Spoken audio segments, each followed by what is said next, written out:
এইভাবে যদি আপনি কাউকে ক্ষীর রান্না করে খাওয়ান তাহলে অবশ্যই সে আপনার প্রশংসা করতে বাধ্য। প্রথমেই লাগবে 1 লিটারের দুধ, যেটা আমি ভিজিয়ে রেখেছিলাম, বরফ ছিল তাই। তারপরে এখানে হচ্ছে আমি এক পর একটু বেশি পোলাওর চাল নিয়েছি, সেটা ভিজিয়ে রেখেছিলাম। তো বড় সাইজের পাতিল নিয়েছি আমি দুধটা জাল করার জন্য। আর এই দুধটাকে আমি অনেকবার জাল করব। সবুজ কালারের এলাচ, এটার মধ্যে খুবই সুন্দর একটা স্মেল আসবে। পরে এখানে অ্যাড করবো আমি দারুচিনি। আমি না আসলে মশলার নামগুলো ভুলে যাই। 2টা তেজপাতা দিয়ে দিব। এখন আমি চুলার জাল ধরিয়ে এটাকে জাল করব অনেকক্ষণ। আমি সুন্দর করে চালগুলো ধুয়ে নিচ্ছি। আমার চালটা অনেকখানি ভিজে গিয়েছে। পর চালটা আমি আরেক চুলায় বসিয়ে দিলাম। একটা বলক চলে এসেছে এন্ড কালারটা একটু ইয়েলো ইয়েলো হয়ে এসেছে। তার কারণ হচ্ছে আমি যে এলাচি দারচিনি গুলো দিয়েছি, এই মশলার কারণে দুধের কালারটা এরকম হয়ে গিয়েছে। এই 1 লিটার দুধটাকে আমি জাল দিতে দিতে কিছুটা শুকিয়ে নিব।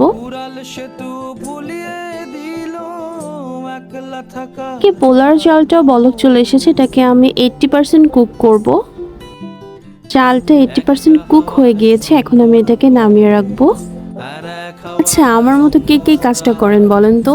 গোটা মশলার গ্রানগুলোর রান্নার মধ্যে চলে আসার পরে কে কে এভাবে বেছে বেছে গোটা মশলাগুলো ফেলে দেন? আমি কিন্তু এই কাজটাই করি, কারণ আমার কাছে মনে হয় খাবারের সময় খাবারের সাথে আমার জন্য মেন ইম্পর্টেন্ট।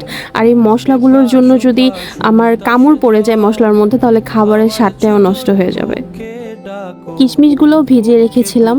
হচ্ছে দুধের মধ্যে ঘি দিয়ে দিয়েছি, এটা একদমই অপশনাল। আমার অ্যাকচুয়ালি শাহি শাহি ফ্লেভার ভালো লাগে, দ্যাটস ওয়াই এটা দেওয়া।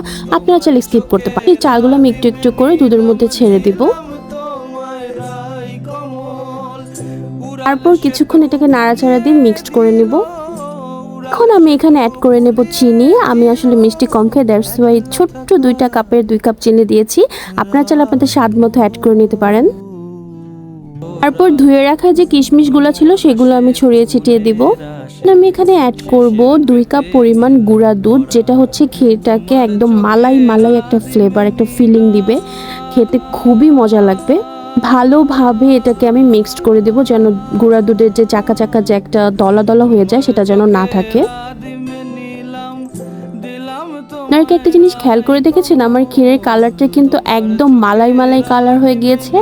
অ্যান্ড আগে ছিল দুধের কালারটা একটু ইয়েলো টাইপের, এখন গুঁড়া দুধের কারণে একদম মালাই মালাই হয়ে গিয়েছে। আর এটা যখন আপনি মুখে দেবেন অ্যাকচুয়ালি খেতে অনেক মজা লাগবে। আমার ক্ষীরটা কিন্তু একদম রেডি হয়ে গিয়েছে। আমি জাস্ট নামানোর আগে একটু ঘি দিয়ে নিচ্ছি, কেননা আমার একটু শাহি শাহি ফ্লেভার ভালো লাগে। আপনারা চাইলে স্কিপ করতে পারেন, নো প্রবলেম, বাট স্মেল ভালো আসে। সরি টু সে, আমি আসলে পরিবেশনের ভিডিওটা করতে পারিনি, কারণ এই ক্ষীরটা নানুর বাসায় নিয়ে যাওয়ার জন্য বানিয়েছিলাম। সো আমি জাস্ট এখান থেকে আপনাদেরকে একটু দেখিয়ে দিচ্ছি। দেখুন, একদম পারফেক্ট একটা ক্ষীর। এটা ঠান্ডা করে খাওয়ার পর কিন্তু অনেক বেশি মজা লাগবে। Thanks for watching. আল্লাহ হাফেজ।